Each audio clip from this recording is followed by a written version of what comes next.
Hello mga ka-VIP! Dito, tuturuan namin kayo kung paano mag-register ng inyong account. If you already have an account with us, please log in at the login page which is simplifiedropshipping.com. Sponsor username. Ito yung taong nag-introduce or nagbigay sa inyo ng link para mag-register at makuha ninyo ang Simplified Dropshipping Store ng libre. At pwede kayong mag-business na wala kayong nilalabas kahit piso.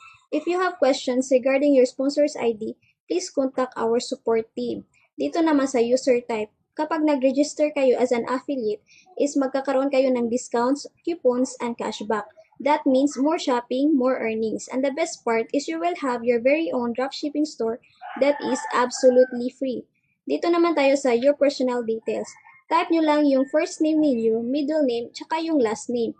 At yung email naman is dapat valid email yung ilalagay nyo dito, which is your Gmail account para dito mag-message yung VIP International na okay at na-register na ang inyong account at pwede na itong gamitin.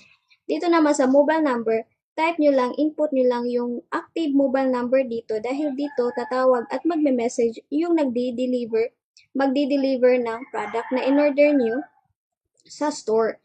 Sa date of birth naman, click nyo lang tong calendar icon. Click nyo yung year kung kailan kayo pinanganak. For example, is 1986. March, month, day of 27. Dito naman sa fax is optional lang to. Kung wala kayong fax is huwag nyo nang lagyan. Your address naman is company. Optional lang po. Pwede di nyo nalagyan dyan. Sa complete address, punta kayo dito. Make sure to input your complete delivery address where your products will be delivered.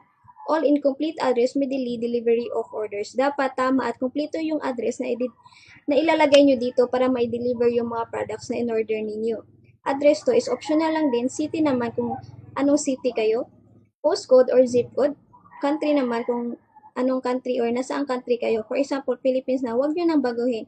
Kung nasa ibang bansa naman kayo, is click nyo lang to, hanapin nyo lang yung bansa kung saan kayo nakatira. Dito naman sa region or state, para mapalitan yan, is click nyo lang to, hanapin nyo yung region kung saan kayong region.